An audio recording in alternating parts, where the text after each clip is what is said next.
민사특별법 딱 시험에 나오고 어렵지 않은 거 그것들 위주로만 정리하겠습니다. 판례 어려운 거 뭐 이런 것들 저기 구석탱이 있는 거 어쩌다 한 번씩 나오는 거 뭐 이런 것들은 신경도 쓰지 마세요. 특별법은 말씀드리는 것만 정리하겠다 생각하세요. 자, 먼저 주택임대차보호법과 상가건물임대차보호법이 제일 중요하죠. 그리고 이제 요 내용은 거의 대동소이하죠. 근데 이제 좀 다른 부분이 있죠. 특히 이제 주임법과 상임법이 다른 거, 그것만 좀 주목하시면 됩니다. 상임법은 주임법과 내용이 거의 대동소이합니다. 똑같은 경우도 많고요. 다음에 이제 다른 부분이 있죠. 그런 것들만 조심하시면 됩니다. 주임법, 상임법 공히 왜 만들어졌는지 목적이 나오고요. 두 번째, 어디에 적용되는가 적용 범위가 나오죠. 적용 범위는 물적 범위, 일적 범위라고 해서 객체가 뭐냐의 문제와 임차인이 누구냐의 문제입니다. 그 다음에 중요한 거 세 가지. 대항력 부여. 즉, 주택이나 상가 건물의 신소유자에게 기존의 임차인이 임차권을 주장할 수 있는 힘, 그 대항력 부여가 있고요. 보증금 회수가 있죠. 보증금 회수. 특히 담보물권처럼 경매대가로부터 경공매대가로부터 후순위 권리자보다 보증금을 우선 변제받는 경우가 있고, 또 최우선 변제권이라고 가장 먼저 변제받는 권리, 이런 것들을 부여해주고 있습니다. 다섯 번째로 존속기간을 보장해주고 있고요. 갱신도 보장해주고 있습니다. 존속기간 및 갱신. 이 세 가지가 핵심적인 내용이 됩니다. 기타 차입 및 보증금의 증감 청구.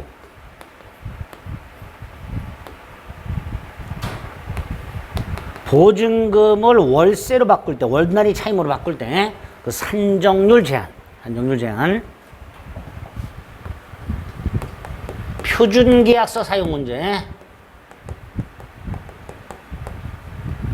주택임대차나 상가건물 임대차와 관련된 분쟁. 조정위원회.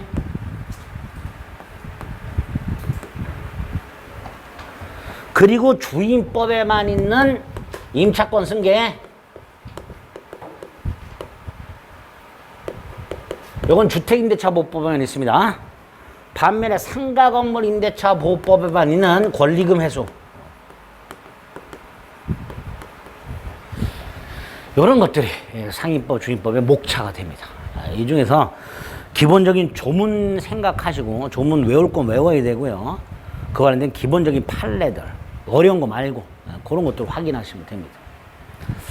먼저 주임법, 주택임대차보호법, 주거용 건물을 줄여서 주택이라고 부르죠. 제정 목적은 민법의 특례를 정해서 국민의 경제생활이 아니에요. 상임법은 경제생활이고요. 주임법은 주거생활이 아니에요. 주거생활의 안정의 보장, 그걸 목적으로 제정된 법이다. 적용 범위, 일단 물적 적용 범위는 주거용 건물이죠. 주거용 건물. 주거용 건물의 전부 또는 일부 임대차예요.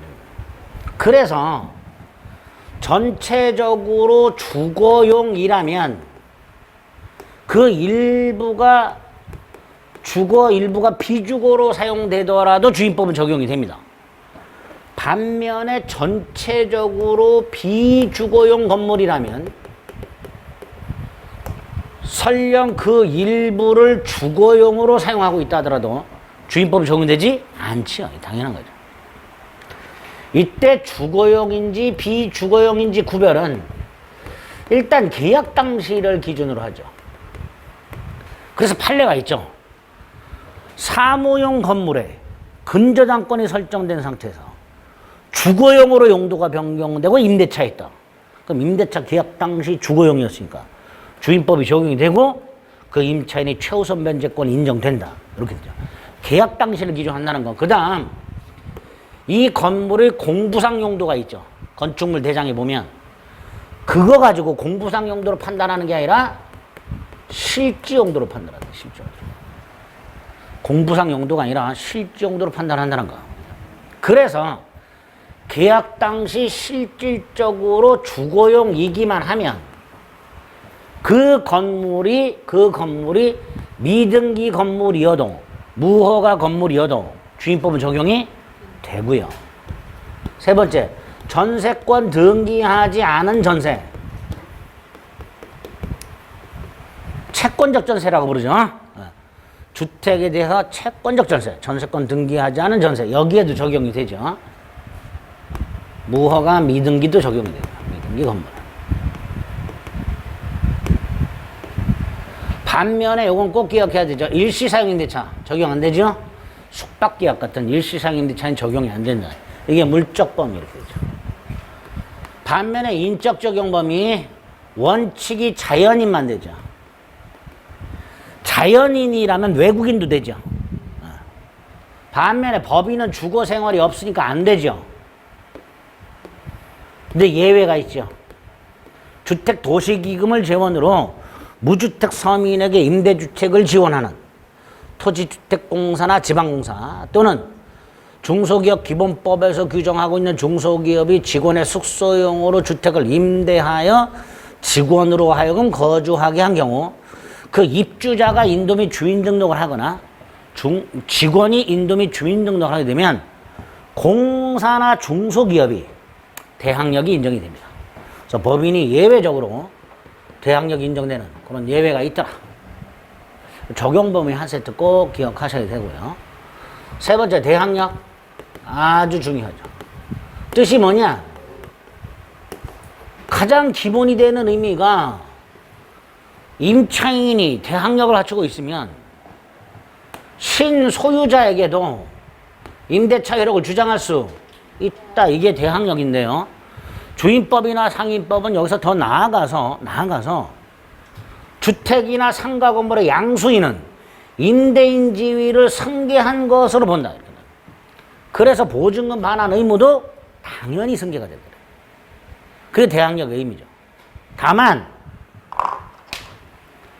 주택에 또는 상가 건물에 선순위 저당권이 있고 그 다음에 임대차 계약을 한 경우 아무리 얘가 대항력권을 갖추고 있다 하더라도 그 주택이 경매가 되었을 때는 요 선순위 저당권이 말소기준 권리가 되기 때문에 임차권을 소멸하게 되고요. 경락인에게 임차권을 주장할 수가 없게 됩니다. 즉 대항력이 제한되는 경우가 있다. 대항력이 제한되는 경우가 있다. 대항력의 의미와 제한 이거 생각해 주셔야 되고요. 제한 선순위 담보권이 있고 경매가 됐을 때 경락인에게는 임대차 효력을 주장할 수 없다. 대항 요건은 인도와 주민등록이죠. 인도는 점유하는 걸 말하죠. 이때 점유는 간접 점유도 되죠.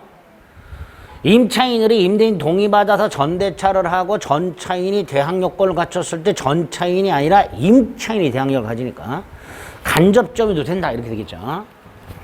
주민등록. 첫째, 전입신고한 때 주민등록한 걸로 보죠. 이때 전입신고는 언제 효력이 생긴다? 공무원이 전입신고서를 수리한 때. 결국 전입신고서가 공무원에게 도달한 때가 아니라 수리한 때 주민등록한 것으로 본다. 이렇게 되죠. 그 주민등록은 계속 존속하고 있어야 되죠. 인도의 주민등록은 대항력 취득요건 앤드 존속요건이라고 그랬어요. 따라서 전출을 하거나 주민등록이 직권말소되면 대항력은 상실이 원칙이다. 단 동거가족의 주민등록으로도 충분하기 때문에 임차인만 전출한 경우 동거가족의 주민등록은 그대로 두고 임차인만 전출한 경우는 대항력을 상실하지 않는다. 이렇게 되겠죠. 주소지는 어느 정도 기재해야 되는가? 그 주소지에 대항력을 갖춘 임차인이 존재한다는 걸 공시할 수 있을 정도로 공부상 주소지와 일치하게끔 신고해야 되죠. 따라서 임차인이 공부상 주소지와 일치하게끔 신고했음에도 공무원이 깜빡 잘못 기재했다. 이때는 대항력 인정되지요. 그리고 어느 정도 기재해야 되는가? 다가구는 단독이기 때문에 집업만 기재하면 되고요. 다세대는 집합 건물이니까 동, 호수까지 기재하라. 뭐 이런 것들이 주민등록에서 나올 수 있는 지문들입니다. 인도와 주민등록. 언제 대항력을 갖추는가? 대항력 갖추는 시기 다음날 0시죠. 그런데 예외. 첫째, 갑이 주택을 소유하고 있다가 을에게 주택을 매각을 하고 그 자리에서 임대한 경우에 갑은 소유자에서 임차인으로 바뀌었다. 갑은 언제 대항력이 생기는가? 을에게 소유권 이전 등기한 다음날 0시. 을에게 소유권 이전 등기한 다음날 0시. 두 번째, 갑소유 주택을 을이 임대하여 병에게 전대를 한 상태. 전대인 전차인이죠. 근데 을이 그 주택을 분양받아서 소유권을 취득해버렸다. 그러면 을은 임대인으로 바뀌었고 병은 임차인으로 바뀌었으니까 대항력이 생겨야 되는데 언제 대항력이 생기느냐? 을이 소유권을 취득한 즉시. 을이 소유권을 취득한 즉시 대항력이 생긴다. 세 번째가 요거죠. 선순위 저당권이 있고 임대차 한 상태에서 경매가 됐을 때 임차권 소멸한다 그랬죠. 그런데 얘가 기존의 임차인과 새로 임대차 계약을 맺었다. 그러면 얘는 기존의 대항력은 소멸하고 새로 대항력이 생기는데 언제 대항력이 생기느냐? 경락인이 소유권을 취득한 즉시. 경락인이 경락대금을 납부한 즉시. 완납한 즉시 새로운 대항력이 생기다. 이렇게 대항력 취득 시기와 관련된 내용까지. 대항력과서 요 정도. 나머지 뭐 기타 어려운 거 생각하지 마시고 여러분 기본이 되는 걸 생각해 달라. 네 번째가 보증금 회수죠. 일단 임대인의 보증금 반환과 임차인의 목적물 명도 의무가 동시행관계죠. 이게 동시행관계. 두 번째, 임대인이 임대차가 종료됐음에도 불구하고 보증금을 반환하지 않으면 임차인은 목적물을 경매하여 보증금을 우선 변제받아 회수할 수 있는데 이때 임차인은 담보물권자가 아니기 때문에 임의경매권은 없고 강제경매를 넣어야 돼. 강제경매. 근데 강제경매를 신청하려면 집행권원이 필요하고 집행권원의 대표가 승소 확정 판명. 그래서 임차인은 임대인을 상대로 보증금 반환 청구 소송을 제기하여 승소 확정 판결을 받아서 요거를 집행권원으로 하여 집행권원은 경매를 정당화시켜주는 원인을 말합니다. 요걸 집행권원으로 하여 주택을 강제 경매를 신청하게 되는데 요 강제 경매를 신청하는 것을 집행개시라고 한다. 다만 민사집행법 41조에서는 동시이행 관계에 있는 자가 집행을 개시하려면 자신의 반대 임무를 이행 제공하도록 하고 있더라. 그럼 그 민사집행법 41조를 여기에 적용을 하면 임차인은 경매를 신청할 때 집을 비워야 한다. 이런 뜻이에요. 근데 집을 비우는 순간 우선 변제권이 사라지니까 대항력도 사라지니까 특별한 규정을 둘 필요가 있더라. 어떻게? 집을 비우지 않고도 경매를 신청할 수 있다. 그래서 조문이 뭐라고 돼 있죠?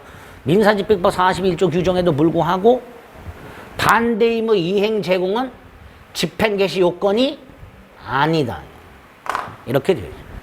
즉 집을 비우지 않고도 경매를 신청할 수 있다. 집행 개시 요건의 특칙이 있고요. 세 번째, 이 소송에는 보증금 액수와 상관없이 소액사건 심판법 규정을 준용하여 절차의 신속을 보장해주고 있고요. 네 번째, 목적물이 경공매될 때 그 경매 대가로부터 우선 변제 받을 수 있죠. 그죠? 근데 우선 변제를 받으려면요, 요건이 대항요건 당연히 갖추고 있어야 되고요. 계약증서상에 뭐가 필요하다? 확정일자가 필요하다. 여기서 또다시 선순위 저당권자가 있는 경우와 없는 경우를 구별해야 됩니다. 선순위 저당권자가 없다. 그런데 주택 경매가 된다. 어른 둘 중에 하나 선택할 수 있다. 경락인의 임차권을 주장하고 나중에 경락인으로부터 보증금을 회수할 수 있는 방법이 하나 있고요. 그걸 원하지 않으면 법원에 배당을 요구하여 각과의 계약을 해지하고 경매대가로부터 보증금을 우선 면제받는 두 가지 방법. 둘 중에 하나 선택할 수 있다. 하지만 선순위 저당권이 있을 때는 경락인에게 임차권 주장을 못하니까 배당을 요구해서 우선 면제받아 나가는 방법 외에는 없다. 그렇게 둘로 나눠서 구별을 좀 해 주셔야 됩니다. 다섯 번째, 최우선 면제권이라는 게 있죠. 보증금이 일정액 이하인 임차인, 소액 임차인, 주택에 대한 경매 신청 등기 전까지 뭐만 갖추면, 대항 요건만 갖추면 확정일자 필요 없고요. 그 보증금 중 일정액을 최우선 면제 받지요. 서울의 경우 1억 5천만 원 이하 보증금 중 5천만 원까지 우선 면제를 받을 수 있는, 최우선 면제를 받을 수 있는 그런 권리가 있더라. 기준이 4개죠. 서울, 수도권, 광역시 그 밖이죠. 나중에 암기합니다. 8월 이후에. 어쨌든 주택임대차나 상가건물 임차에는 우선 면제권과 최우선 면제권이라는 게 있더라. 그런데 이 최우선 면제권이 제한되는 경우가 있더라. 다시 말해서 최우선 면제 못 받는 경우가 있더라. 첫째가 뒤에서 보게 되는 임차권 등기명령 집행에 의해서 임차권 등기가 된 주택을 임차한 소액 임차인. 최우선 면제권 인정되지 않는다. 두 번째, 나대지에 저당권이 설정이 되고 그 후에 주택이 지어졌어. 그 주택을 임차한 소액 임차인은 적어도 대지환가는 득음해서 그 저당권자보다 우선 면제 받을 수는 없다. 이렇게 두 가지 제한이 있을 수 있다. 임차권 등기명령제도 임대차가 종료된 후 보증금을 반환받지 못하는 임차인이 신청. 어디다가? 임대인 주소지가 아닌 주택소재지 관할 지방법원에 신청하게 되고요. 기각하는 결정에 대해서는 항고할 수 있고요. 인용 결정을 하게 되면 등기소의 법원이 촉탁을 해서 임차권 등기가 경료가 됩니다. 이렇게 임차권 등기가 되면 없던 대항력 또는 우선 면제권을 취득하고 있던 대항력 및 우선 면제권을 유지한 채 전출을 하더라도, 즉 대항력권을 상실하더라도 대항력과 우선 면제권은 상실되지 않습니다. 비용은 임대인이 비용 부담하게 되고요. 좀 전에 말씀드렸듯이 임차권 등기 명령 집행에 의하여 임차권 등기가 된 주택을 임차한 소액 임차인, 최우선 면제권 인정되지 않는다. 임대인의 보증금 반환과 임차인의 임차권 등기 말소는 동생관계가 아니다. 이런 것들이 딱 임차권 등기 명령제도에서 기억나시면 됩니다. 보증금 회수 같은 건 굉장히 복잡해요. 경매가 되고 뭐 이러기 때문에. 너무 복잡하게 생각하지 말고 지금 말씀드린 것만 딱 체크하자. 다섯 번째, 존속기한 및 보장. 갱신. 일단 존속기간은 기간을 정하지 않거나 2년 미만으로 정한 때는 2년으로 본다. 2년 보장. 두 번째, 2년 미만의 기간을 정했을 때 임차인만은 그 유효를 주장할 수 있다. 임대차가 종료됐음에도 불구하고 보증금을 돌려받지 못하고 있으면 보증금을 반환받을 때까지 임대차는 존속하는 것으로 본다. 존속의제 이런 것도 있죠. 갱신, 약정갱신 얼마든지 가능하고 법정갱신 있으며 갱신 요구권이 있죠. 자, 그중에 법정갱신 요건이 뭐냐? 임대차 기간이 만료가 되기 6달 전부터 2달 전 사이에 임대인이 통지하지 않은 경우, 갱신 거절 통지 등을 하지 않은 경우, 또는 기간이 만료가 되기 2달 전까지 임차인이 통지하지 아니한 경우 둘 중에 하나. 임대인 통지하지 않았고 임차인 통지하지 않았고. 효과 전임대차와 동일 조건이 돼. 기간만 2년. 기간만 2년. 임차인만 해지 통지 할 수 있고 3월이 경과함으로써 해지가 된다. 3월이 경과함으로써. 이게 주택임대차 법정갱신의 요건과 효과. 반면에 갱신 요구권, 임차인의 갱신 요구권, 임차인은 임대인에게 기간이 만료가 되기 6달 전부터 2달 전 사이에 갱신을 요구할 수 있고, 임대인은 정당한 사유가 있을 때 거절할 수 있다. 정당한 사유가 있을 때. 정당한 사유가 없으면 거절하지 못한다. 여기서 임차인의 갱신 요구를 거절할 수 있는 정당한 사유가 9가지. 9가지. 그 중에 2개는 꼭 기억하자. 나머지는 상가 건물 임대차 있는 거하고 똑같으니까 상가 건물 가서 외우면 되는데, 나머지 2개. 이익 이상 차임 연체한 경우하고 임대인 직계 존비속을 포함하여 직접 거주하려는 경우, 이때는 거절할 수 있다. 그게 아니라면 거절 못하고, 갱신 요구권에 의한 갱신의 효과. 첫째, 전임대차와 동일 조건. 동일 조건. 단 차임 및 보증금만은 20분의 1 범위 내에서 감. 기간은 2년. 임차인만 해지. 3월이 경과하면 해지가 된다. 이게 주택임대차의 갱신 요구권에 의한 갱신 효과가 되고요. 세 번째, 임대인이 직접 거주하겠다는 것을 이유로 거절한 다음, 직접 거주하겠다고 거절한 다음, 거절하지 않았더라는 갱신되었을 2년 기간 내에 정당한 이유 없이 제3자에게 주택을 임대한 경우, 임차인은 뭐 할 수 있다? 손해배상을 청구할 수 있다. 이런 것들이 주택임대차의 계약갱신 요구권입니다. 상가 건물에는 이런 손해배상 청구 같은 게 없어요. 주택임대차에 있다. 이렇게 주택임대차의 존속기한 및 갱신, 특히 갱신은 법정갱신과 갱신 요구권에 의한 갱신, 구별해서 기억하셔야 됩니다.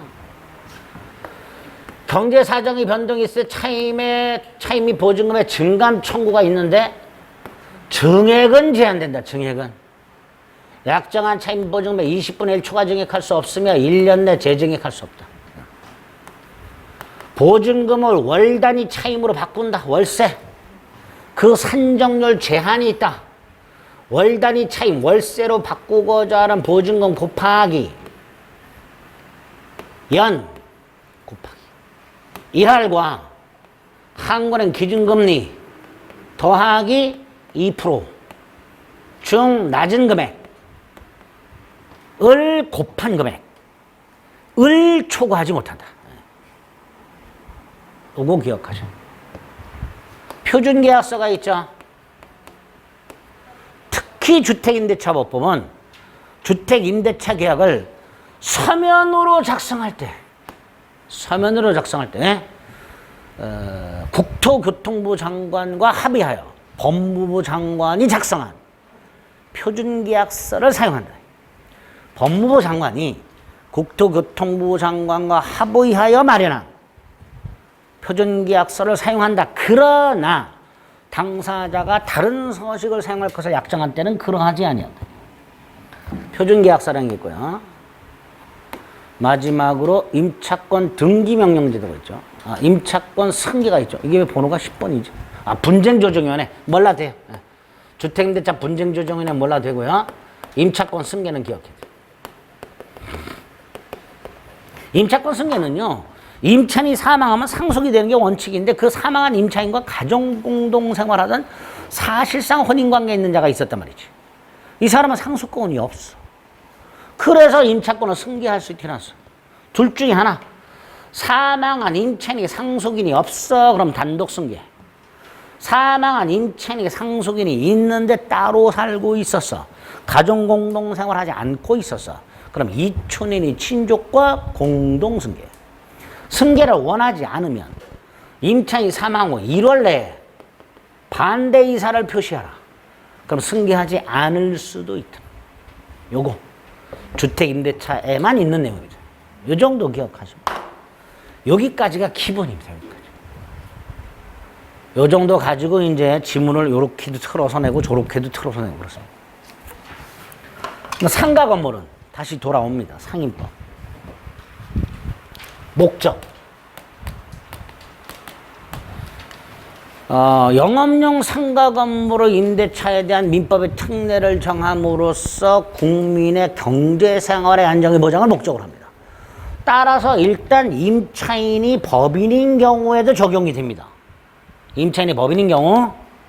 두 번째, 물적 적용 범위는 사업자 등록이 가능한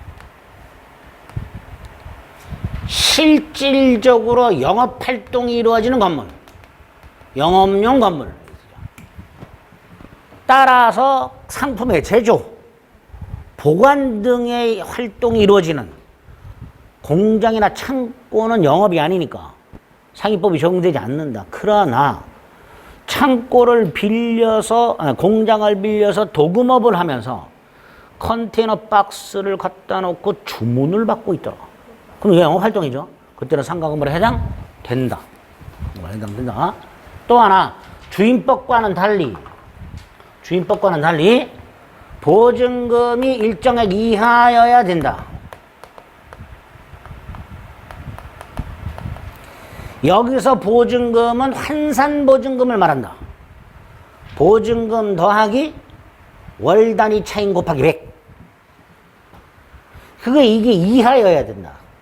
서울 같은 경우 9억 원 이하여야 된다. 따라서 서울에서 보증금이 5억에 월세가 500이다. 환산보증금은 10억이다. 따라서 상위법 적용되지 않는다. 이런 걸 초과임대차라고 하는데요. 초과임대차에는 상인법이 적용되지 않는다. 다만 초과임대차에도 몇 개는 적용이 된다. 대표적으로 초과임대차도 대항력 인정해 준다. 갱신요구권 행사할 수 있다. 2기가 아니라 3기간 채시 해지할 수 있다. 표준계약서 사용이 적용된다. 권리금 회수할 수 있다. 요거는 초과임대차에도 적용이 된다. 존속기간이라든가 갱신이라든가 갱신 요구를 뺀 나머지 뭐 법정갱신 이런 것들, 그 다음에 뭐 임차권 등기명령제도 같은 것들, 우선변제권 이런 거 인정 안 돼요.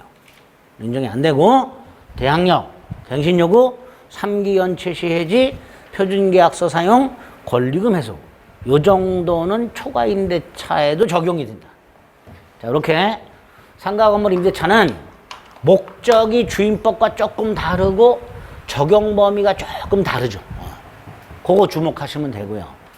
대항력의 의 똑같아. 요건은 주민등록이 아니라 사업자 등록 신청. 사업자 등록증 교부가 아니라 사업자 등록 신청. 그렇죠. 시기는 다음날 0시고요. 보증금 회수 똑같고요. 다만 최우선 변제 받는 기준 금액과 일정액만 다를 뿐입니다. 그 기준만 좀 다를 뿐이죠. 나머지 임차권 등기명령 똑같고요. 존속기간은 2년이 아니라 1년이죠. 나머지 다 똑같죠. 기간을 정하지 않거나 1년 미만으로 정했을 때 1년으로 보고 1년 미만으로 정했을 때 임차인 많은 유효를 주장할 수 있고 임대차 종료 후에도 보증금을 돌려받지 못하고 있으면 반환받을 때까지 존속 의지하고 똑같죠. 갱신, 약정갱신 가능하고, 자, 법정갱신. 상인법상 법정갱신, 여기가 중요합니다. 요건, 상가 건물 임대차 기간이 만료가 되기 6달 전부터 한 달 전 사이에 임대인이 통지하지 않은 경우만 요건. 주임법은 2달 전까지 임차인이 통지하지 않은 경우도 요건이지만 상위법에는 그건 없고 임대인이 통지하지 않은 경우 요것만 요건.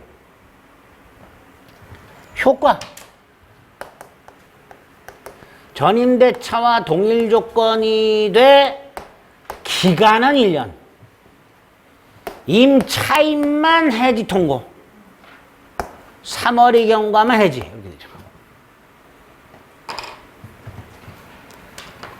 갱신 요구.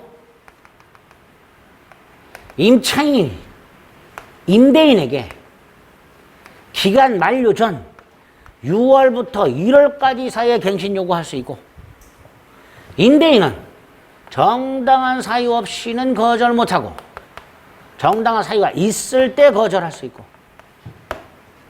여기서 거절할 수 있는 정당한 사유 8가지 그 중에서 4개는 꼭 기억하자.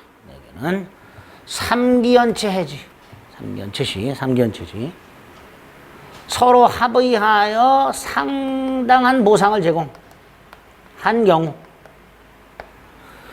임차인이 상가 건물의 전부 또는 일부를 고의 또는 중대한 과실로 파손한 경우 임대인이 목적 건물의 전부 또는 일부가 아닌 대부분을 철거하거나 재건축을 위하여 점유 회복이 필요한 경우 이 외에 뭐 임차인의 의무를 위반했거나 무단으로 양도 전대했거나 등등이 있는데 4가지는 기억하자. 그리고 요 임대인이 임차인의 갱신 요구를 거절할 수 있는 요 사유는 권리금 회수 보장 안 되는 사유.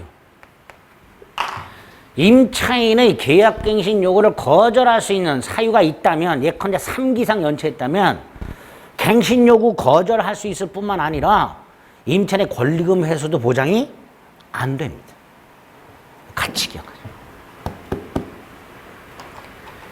이렇게 갱신 요구를 거절 안 해서 갱신 요구에서 갱신됐을 때 효과 전임대차와 동일 조건이 돼 차임 및 보증금만은 100분의 5 범위 내에서 증감.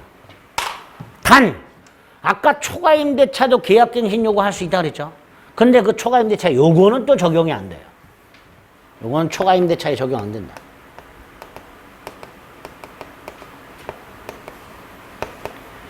이거는 적용이 되지만 갱신 요건은 적용이 되지만 그 효과까지 적용되지는 않는다. 그 다음 주임법상 갱신 요건 1회만 행사할 수 있죠. 상임법상 갱신 요건은 최초 임대차 기간을 포함하여 몇 년? 10년 초과하지 않는 범위 내에서 이렇게 주택임대차보호법의 계약갱신 요구권과 상가건물 임대차보호법의 계약갱신 요구권이 다르니까 그 요건과 효과, 계약갱신 요구 거절 사유, 제한 이런 것들을 잘 비교해서 기억해 주셔야 됩니다. 증감 청구, 중개 증액 제한 100분의 5 초과 증액 청구할 수 없고 1년 내 재증액 청구할 수 없고 보증금의 월 단위 차임, 전환시, 상위법은 연 1할 2푼, 과, 한국은 기준금리 곱하기 4.5배, 중 낮은 거 초과 못한다.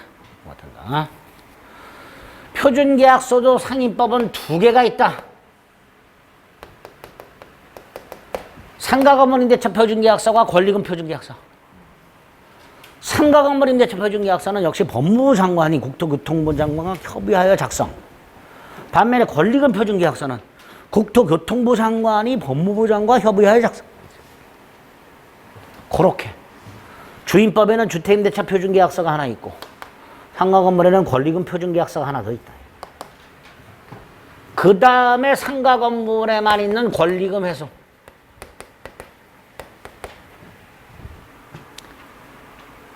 임대인은 임대차 끝나기 6달 전부터 임대차 종료 시까지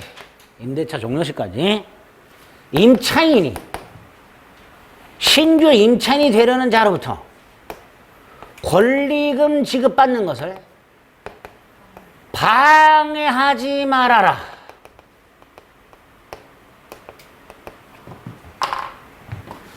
이런 짓거리를 함으로써 그 방해하는 행위가 4개. 그러니까 결국 요사에 이거 하지 말아라. 이 짓 하지 말아라. 첫째, 네가 직접 권리금을 요구하는 경우. 두 번째, 권리금 지급을 못하게 하는 경우. 세 번째, 얘한테 기존 차임입 보증금보다 현저히 고액을 요구하는 경우. 네 번째, 정당한 이유 없이 계약 체결을 거절하는 경우. 특히 계약 체결 거절. 예외. 임대인이 요 사이에 임차인이 주선한, 임차인이 소개한 신규 임차인이 되려는 자와의 계약 체결을 거절한 것은 방해 행위인데 단 정당한 사유가 있을 때는 방해가 아니다. 그 정당한 사유가 4개. 신규 임차인들가 자력이 없는 경우, 무자력, 개털인 경우, 얘가 의무를 위반할 현저한 우려가 있는 경우, 이 상가 건물이 1년 6월 이상 영리활동, 영업용으로 사용하지 아니한 경우, 특히 세 번째 거는요, 임차인이 1년 6개월 동안 영업활동을 하지 않았다는 의미가 아니고요, 임대인이 계약 체결을 거절한 후 실제로 1년 6개월 이상 비영리활동으로 사용한 경우를 의미하게 됩니다. 그래야 정당한 이유가 있어요. 그러니까 요거는요, 임대인이 계약 체결을 거절했을 거 아닙니까? 그 다음 1년 6개월을 지켜봐야 돼요. 그 1년 6개월 이상을 임대인이 비영리 목적으로 사용했을 때는 정당한 이유가 있는 거예요. 그게 아니라면 정당한 이유가 없기 때문에 임차인은 손해배상을 청구할 수 있게 됩니다. 자, 요 1년 6월이란 말은 임차인이 기존에 1년 6개월 이상을 문을 닫아두고 있었던 경우를 의미하는 게 아니라 임대인이 계약 체결을 거절하고 나 이거 비영리 목적으로 쓸 거야 라는 이유로 거절을 하고 그 다음 실제로 1년 6개월 이상 그 건물을 비영리 목적으로 사용한 경우에만 정당한 이유가 있다. 마지막이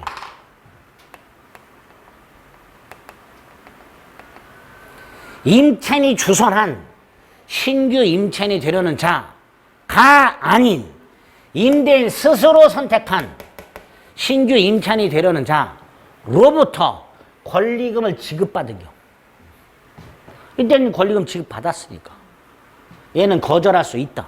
정당하다. 이렇게 되겠죠. 그래서 권리금 회수를 방해하는 행위 4가지. 그 중에 4번째 계약 체결 거절. 하더라도 방해가 아닌 경우 4가지. 마지막. 방해했다. 손해가 생겼죠. 손해배상 청구할 수 있다. 그 손해배상은 임대차 종료한 날로부터 3년 내 행사라. 방해가 있은 날로부터 3년 아니고 손해가 발생한 날로부터 3년이 아니고 임대차가 종료한 날로부터 3년 내 행사라. 두 번째, 그 손해배상액은 신규 임차인이 되려는 자가 지급하기로 한 권리금과 임대차 종료 당시 권리금 중 낮은 금액을 초과하지 못한다. 이런 정도가 상가 건물 임대차의 권리금 회수와 관련해서 기본이 되는 것들입니다. 그 다음에 이제 판례가 몇 개 있죠. 판례가. 그 중에 하나. 손해배상을 청구하기 위하여 반드시 미리 권리금 계약이 있어야 되느냐? 그거는 아니다.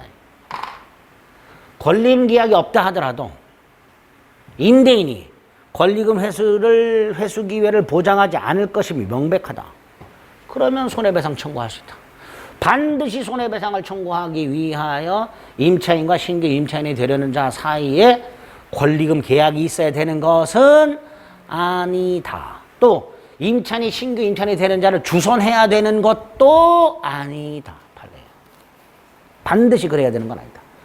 조문은 그렇게 되어 있지만 권리금 계약이 있고 주선해야 되고 이렇게 되어 있지만 반드시 그래야 되는 것은 아니다가 최근에 나온 판례들입니다. 그거까지 나올 여지가 조금은 있는데 아직까지는 조문 위주로 물어볼 거예요. 판례가 확고하게 많이 쌓이는 건 아니기 때문에 주임법과 상임법은 요 정도만 기억하죠. 요 정도만. 자, 그러면 534페이지 맨 위에 목적하고요. 제1조 밑에 성질은 뭐 특별법이고 오른쪽 강행규정이죠. 편면적 강행규정. 그 정도. 그 다음에 적용범위 생각하시고 인적 적용범위 1번 자연인 외국인 법인은 안 되지만 예외적으로 되는 게 동그라미 2번 3번 물적 범위 주택의 전부 또는 일부 임대차. 다음 페이지 주택 일부가 비주거용으로 사용되는 경우에도 적용. 판례 1번 구별기준 실질적으로 판단한다고 그랬죠. 그죠? 실질적으로 판단한다고 했습니다.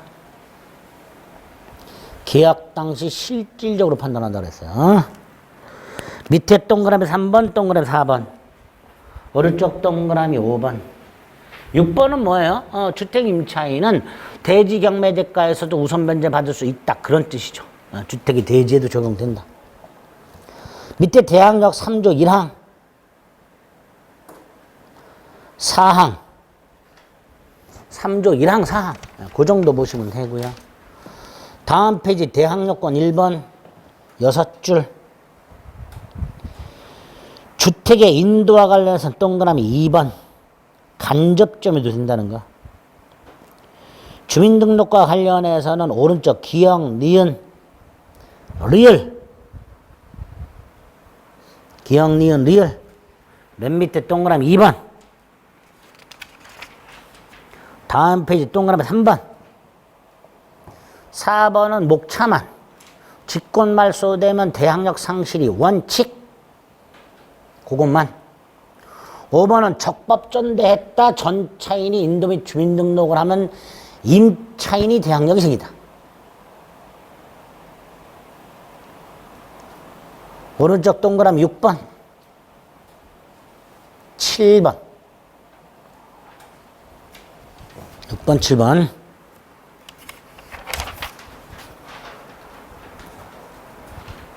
다음 페이지 대항력의 내용.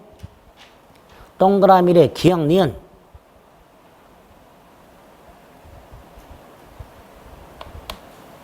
오른쪽 판례 밑에 동그라미 2번. 그 밑에 양가로 위에 동그라미 1번. 다음 페이지 동그라미 2번도 마찬가지고. 자, 보증금에서 3조의 2의 1항. 사망. 사망은 뭐예요? 주택 임차인은 경락인에게 주택을 인도하지 않으면 법원으로부터 보증금을 수령하지 못한다. 여기서 먼저 인도하라는 의미는 아니라고 그랬죠. 먼저 인도하라는 의미는 아니라고 했습니다. 인도하겠다는 증명만 하면 수령할 수 있습니다. 사망. 오른쪽에 보면요. 7항에 보면 임차인이 중간에 보증금 반환 채권을 금융기관에게 양도했을 때 그 금융기관은 우선변제권도 승계한다는 거. 일반인이 양수했을 때는 우선변제권 승계하지 못하지만 금융기관이 양수했을 때는 우선변제권을 승계하게 된다는 거. 밑에 9항. 그 금융기관은 임차인을 대신해서 계약을 해지는 못하고요. 나중에 임차권 등기 명령은 신청할 수 있습니다. 7항, 9항. 밑에 우선변제권의 양가로 1번. 양가로 1번만. 나머지는 보지 마시고. 당연히 547조 맨 밑에 배당을 요구해야 됩니다. 물론 임차권 등기가 됐을 때는 배당 요구 안 해도 되지만 임차권 등기가 안 돼 있다면 배당을 요구해야만 우선 면제를 받을 수 있습니다. 547페이지 맨 밑에 양가로 6번. 다음 페이지 양가로 7번 다시 나왔네요. 양가로 7번 금융기관의 우선 면제권 승계. 확정일자 필요 없고요. 다음 페이지 보증금 일정액 보호 8조 1항. 2항 두 번째 문장에 뭐라고 했어요? 임차인은 주택에 대한 경매 신청 등기 전까지 대항 요건을 갖춰라 라고 되어 있습니다. 그거 조심하시고. 오른쪽 적용 범위와 관련된 기준이 있습니다.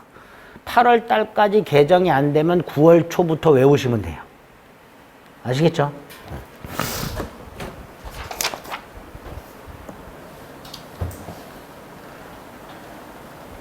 다음 페이지. 판례 1번에 하나, 둘, 셋, 넷, 그 밑줄 그어져 있는 거 다음. 대지의 저당권 설정 후 비로소 건물이 신축. 이런 경우 그 소액 임차인에게 우선 면제권 인정한다면 저당권자에게 불축의 손해가 생긴다. 따라서 이 경우에는 대지 환가제금에 대해서 최우선 면제권 인정되지 않는다. 에?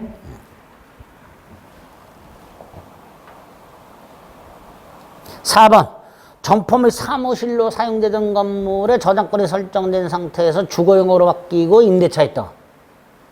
최우선 면제권 인정된다. 5번 처음에 계약할 때는 소액 임차인이 아니었는데 나중에 계약을 갱신하면서 보증금을 감액함으로써 소액 임차인이 된 경우 최우선 면제권이 인정된다. 이런 것들은 어렵지 않죠, 그죠? 이렇게 쭉 있다 보면 그렇구나 이렇게 넘어가요. 3번 임차권자의 경매 신청이 있죠. 양가로일의 마지막 줄에 소액사건 심판법의 규정을 준용하도록 하고 있고요. 양가로일의 동그라미 1번과 동그라미 2번. 4번 임차권 등기명령 양가로 1번. 다음 페이지 효력. 동그라미 1, 2, 3, 4, 5.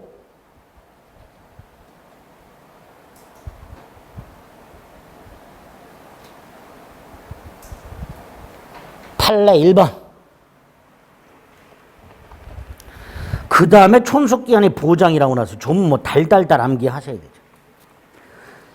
자꾸 읽으시면 돼요. 4조 1항, 2항, 계약갱신 1항, 2항, 3항. 법정갱신을 말하죠. 6조에 있는 법정갱신의 효과고요. 6조의 3은 갱신 요구권이죠. 그 중에 1호하고 8호는 꼭 기억하자 그랬습니다. 1호하고 8호. 그 다음에 2항 1회만 행사할 수 있다. 기간은 2년으로 본다. 3항 동일 조건으로 계약됐다. 차이 및 보증금은 20분의 1 범위 내에서 증감할 수 있다.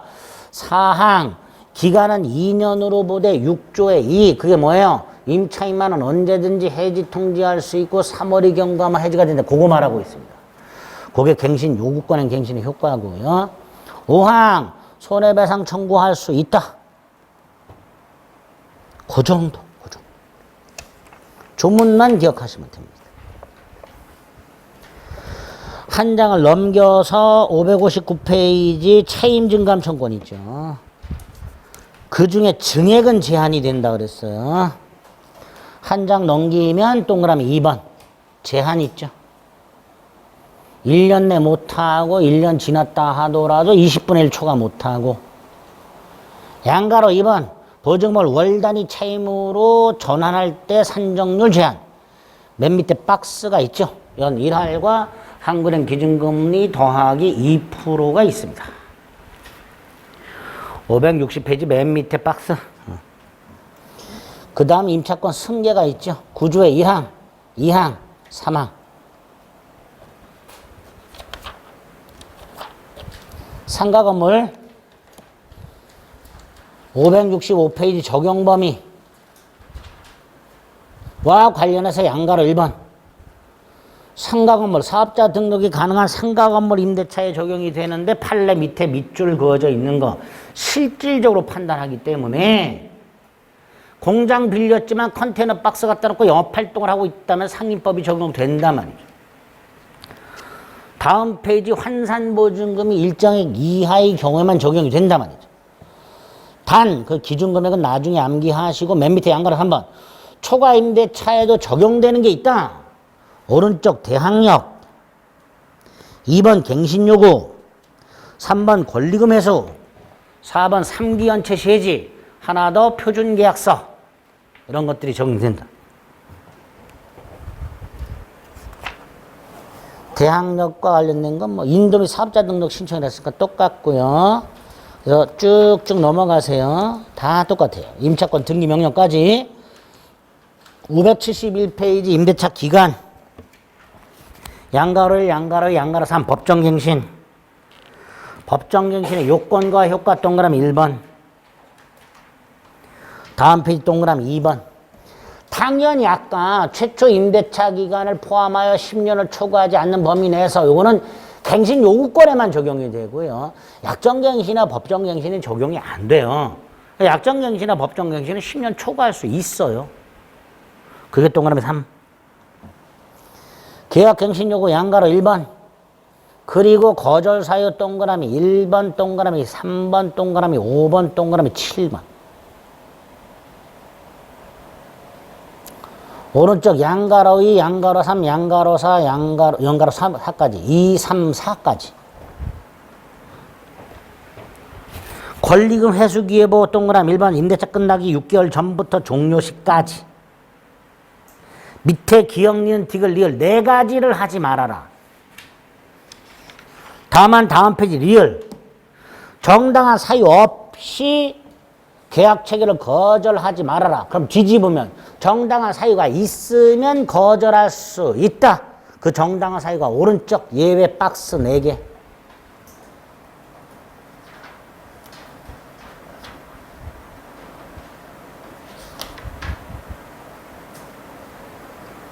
왼쪽 양가로 2번 위반의 효과. 동그라미 1, 동그라미 2, 동그라미 3. 손해배상을 청구하기 위해서 반드시 권리금 계약이 체결되었어야 하는 것은 아니다. 예? 곱할래 하나. 자, 오른쪽 차임증감청권의 동그라미 1, 2 제한. 다음 페이지 보증목을 월세로 바꿨을 때 산정률 제한. 연 1할 2푼과 한국은행 기준금리 곱하기 4.5배. 됐죠? 요 정도. 이 정도는 기억하죠. 너무 많죠? 많은데 어쩔 수 없어요. 어디서 나올지 몰라. 적어도 이 정도는 확인하자. 나머지 3개는 정말로 딱 필요한 것만 체크해 드리겠습니다. 잠시 쉬었다 보겠습니다.